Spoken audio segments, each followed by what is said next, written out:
Hi everybody, it's Dr. Deborah Muth here today at Serenity University, and today I want to talk to you about how to collect your saliva kit. So at Serenity we use this ZRT kit. It's a collection kit. It is all encompassing, okay? When you get your saliva kit, you are either going to have a kit that contains one sample. It's a fairly larger tube. This is if you're collecting all of your hormones and just a morning cortisol. If we want you to collect multiple cortisols, you will get this along with 3 other tubes that'll look like this. And each one of these tubes then allows you to collect another sample at different times of the day so that we're only measuring cortisol out of this tube, okay? So when you do your collection, you need to first make sure you fill out your paperwork correctly. Make sure you put your name, your date, your birth date, address, all of that information. There is also a spot on this requisition form that is a symptom sheet. We want you to fill out the symptom questionnaire because they correlate that with your lab results. There's also a part on this paperwork for you to list what hormones you're taking. Please, when you fill that out, please do put down what hormones you're taking. And what we need to know is how much you're taking every single day. So on your bottle of hormone, it may say 60 milligrams, but you may not be using 60 milligrams a day. So if it says 60 milligrams per gram or per 20 clicks, but you're only applying 10 clicks, then you're only using half of that dosage. So on your, we call it a sig line, on the line that tells you how many clicks or how many quarter teaspoons to use, in parentheses, there should be a spot there that tells you how many milligrams you're using based on that click or that quarter gram dosing. That's the part that we need to know, because if you write 60 on there, on your test result, it's going to say 60 milligrams. Whoever sees that test result is going to assume that you're using 60 milligrams a day when you're really not using that. And even though we prescribed it for you to use less, we're using that paperwork as a double check that you're using what we're telling you to use, because sometimes that doesn't happen. Sometimes people will adjust their dosage, or we'll tell them to adjust their dosage, and they'll be using a little bit different dosing than what we actually have on the prescription information for you. So very, very important to make sure you put that on your paperwork for us.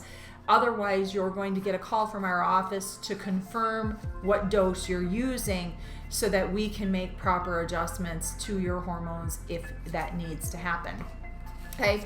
Second thing, when you go to do your hormones, you are going to hold your hormones for only, remember, 12 to 24 hours prior to doing your test.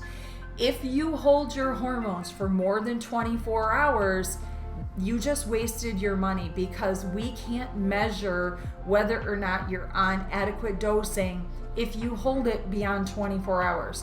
Same thing if you go less than 10 hours, it's too close to your dosage and we're not going to get adequate, accurate information.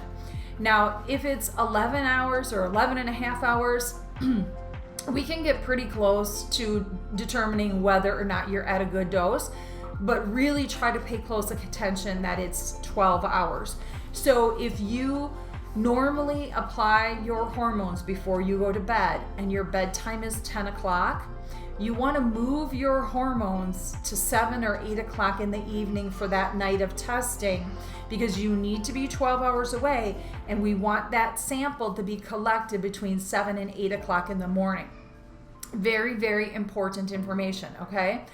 If you get a saliva kit and you're doing a sublingual hormone, please talk to the practitioner. We try not to do that because it's very difficult for us to get good dosing excuse me, on a salivary test when you're using sublingual dosages.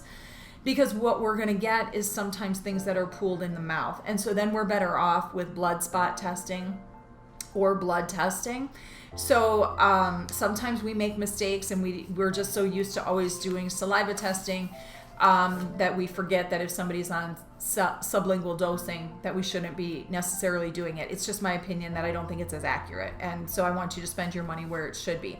Even though this type of testing is much less expensive than traditional blood work, there are some workarounds around it because we can do blood spot, okay? All right, now, when you go through your testing, if you're still getting a period, so say this is your very first time ever doing a test and you're not on any hormones, okay? And you're getting a period. We want you to try to collect that sample on about day 21 of your menstrual cycle. Day 1 is the first day of bright red bleeding. That is where we're going to start counting from. Count out 21 days from there. That's when you're going to do your collection. If you don't make it to day 21, say you always get your period on day 19 or 20, then we want you to collect about 2 to 3 days earlier than what your expected period is. We want you just a couple of days before you're going to get your period. If you are somebody who doesn't get a menstrual cycle for 35, 36, 40 days, we still want to try to collect on day 21, because ideally you should have a 28-day cycle, and there should be about 7 to 10 days there prior to that cycle that we're looking for where your hormones are, because that's where they should be in perfect balance. So if it's a later cycle, it's okay, still collect it on day 21. If it's an earlier cycle, we're going to have you collect it a couple of days before that, okay? If you're not getting a menstrual cycle at all, then it really doesn't matter where in the month you collect your sample. But what matters if you're taking hormones is the timing. If you're still not taking hormones at this point, but you're not getting a period, you can pretty much pick any day of the month that you want. Just collect the sample and send it off, because you're not ovulating if you're not getting a period.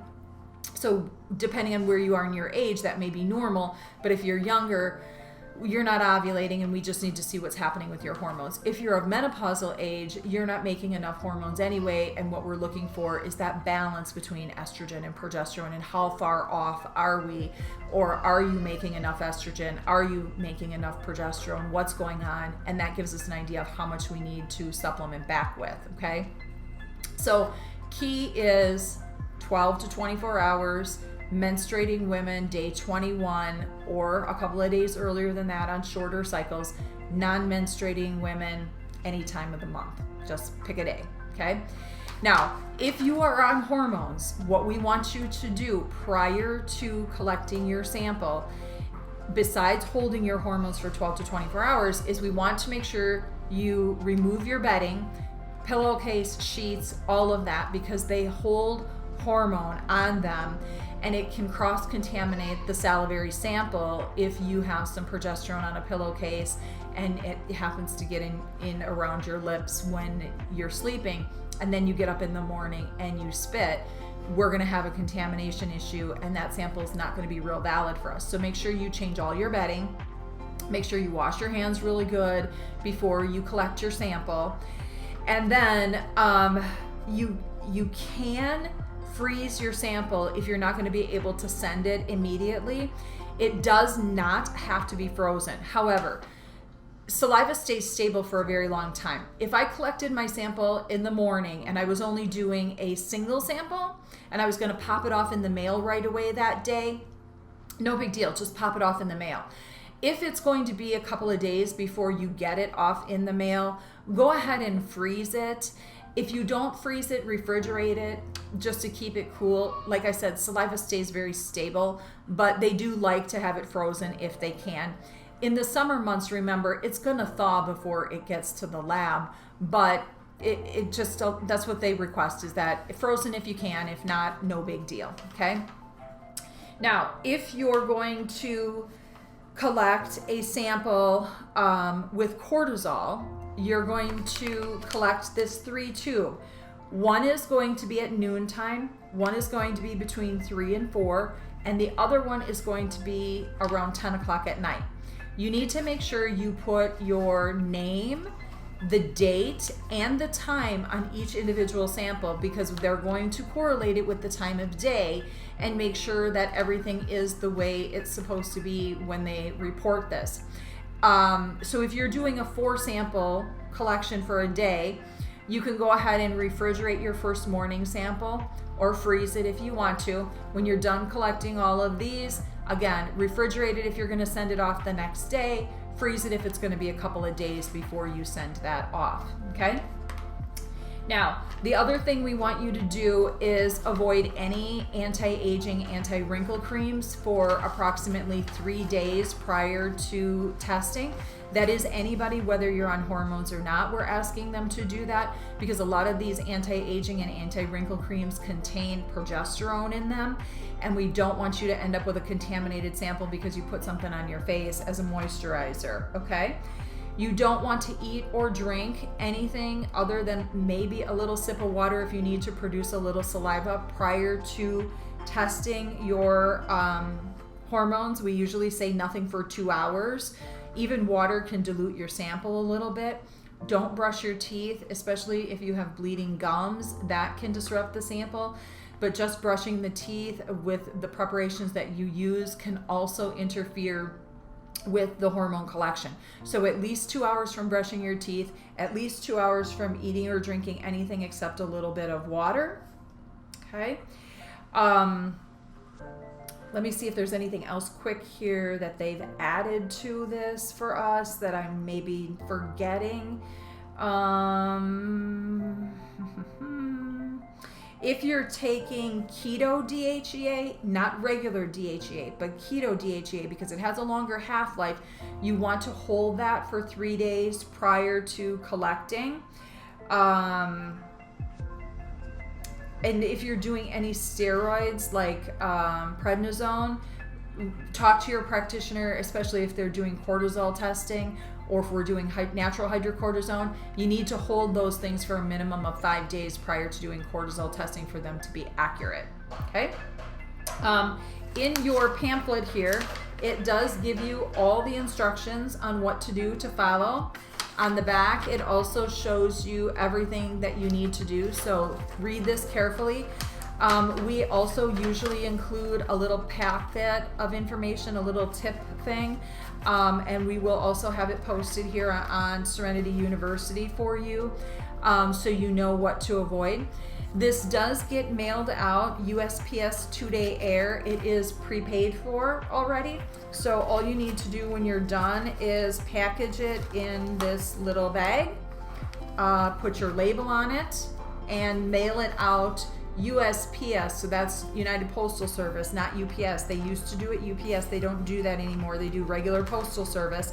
So just put everything in the bag. You can put it back in the box if you want, or you can just leave it in these little packages and then throw it in your container, label it, send it off in the mail, and you're done. It does take a minimum of 2 to 3 weeks to get these results back. So just be prepared. We won't get them back very quickly, 2 to 3 weeks before we'll get them. And then our practitioners will review them. If there's something immediate that they need to change, we will reach out to you and call you. If there is no change, they will send your results to you in an email if you're only being seen every 6 months or once a year. If you're a new patient to us, we will not contact you with your results. We will actually wait until your following visit, unless there's something super emergent.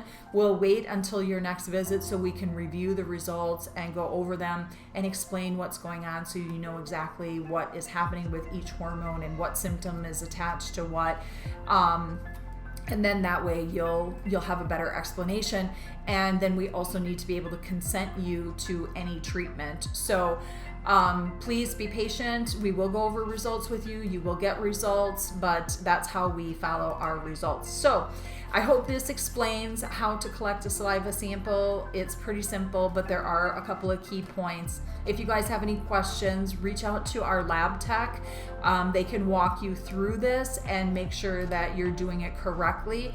If you do happen to make a mistake, there is no preservative or anything in the tube, so you can just wash it out with warm water. Don't use soap, but just, you know, dump the saliva out, wash it out with warm water, let it dry really good, and then you could always reuse the tube again the next day, so you don't have to worry about it if you collect it wrong.